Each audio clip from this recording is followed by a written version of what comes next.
When Jeff Zucker took the reins of CNN, he promised less hard news and more entertainment. Judging from the network's recent coverage of basketball star Dennis Rodman's surreal trip to North Korea, Zucker is a man of his word. Adam Riley has more.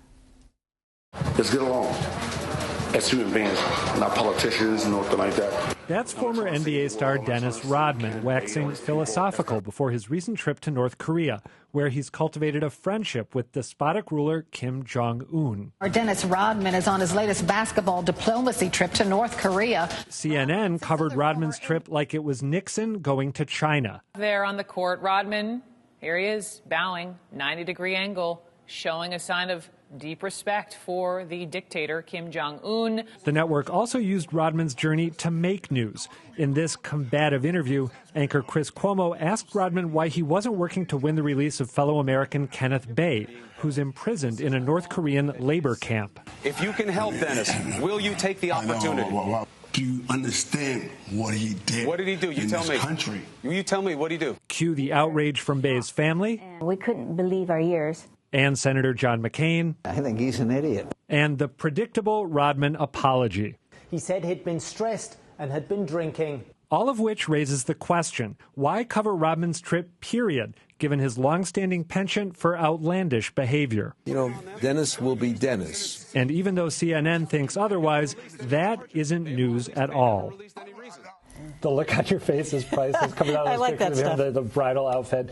CNN was not the only network that covered this, but they really did drive the story. It was almost like they were treating Rodman as their own private reality TV star. Very, very weird stuff. Well, that's the whole thing. The interview with Chris Cuomo, again, I feel like it was one of these ginned-up controversies. He knew what he was going to get. I don't know if he knew that Rodman had been drinking, but you're doing a satellite interview with him from North Korea. What did he think he was going to get? Yeah, when previously and he knew it would make news. He did. And it's been going through the site. I don't know if anybody picked it up, if any of the networks or anybody picked it up. But. I know ESPN paid really close attention to this, but ESPN has a reason to. I mean, they cover professional sports. And Rodman, it's easy to forget now that he's become a total freak show of a human being, but he was an incredible, incredible basketball player, just a huge talent.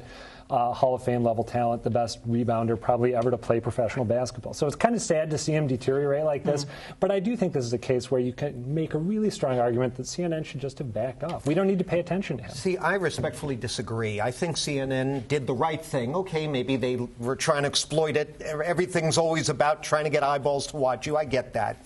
But the horror show of North Korea is one of the most important stories in the world today because of the human tragedy and the threat it poses.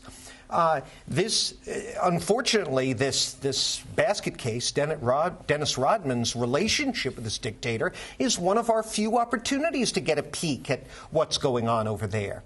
And if it weren't for the Chris Cuomo interview, would anybody be talking about Kenneth Bae? That's true. So there's a positive side effect of that. Yeah. It's maybe not the most pleasant way or journalistically nifty way to get there, but it's getting it done in a way. Then I think you have to make some decisions about how much and how you cover it. I mean, let's just look at George Stephanopoulos interviewing him the last go-round and how embarrassing that whole episode was. I mean, it's crazy. The man doesn't have anything to say about Kenneth Bae or anything else. Didn't seem to know who he was. No, he didn't. And there he is saying, but he did something wrong. And that's clearly something he got from Kim Jong-un. So, I mean, this is bad news for people who don't know. And they're like, well, what did he do? And, you know, and he couldn't answer that question. So I think it was...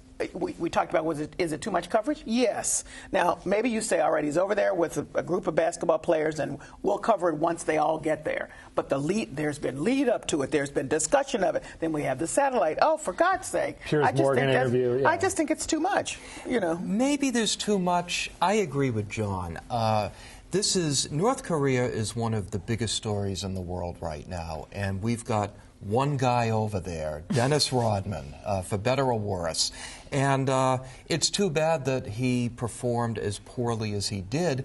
But the fact is, he went over there and debased himself, and CNN made it clear he debased himself. That clip of him singing "Happy Birthday" to Kim Jong-un is one of the most amazing things I've seen in quite some time, even more than the bridal outfit. But I think it was absolutely on target for them to do that.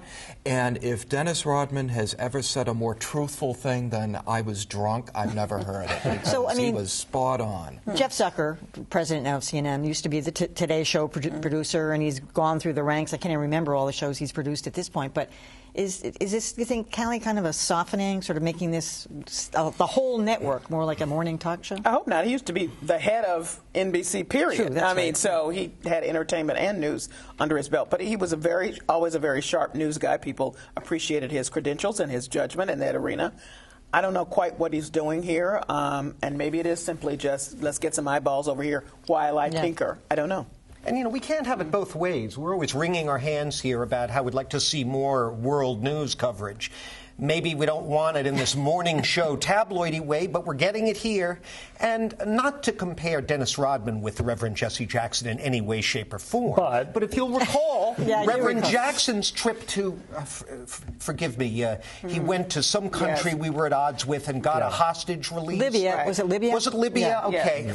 Yeah. He was ridiculed and reviled at that time for making that trip, and he came home and delivered the goods. Sometimes diplomacy comes from unexpected places, even though I doubt we'll see Dennis Rodman delivering anything. Yeah, he's not productive. looking to make any kind of diplomatic. Well, the other thing I would say about the Jesse Jackson trips, as I understand them, there was some conversation with the White House, even if they didn't want to put it out there. So he wasn't going just like craziness by himself. Right. They had some sense of what he was going for. We'll be looking forward to his next trip.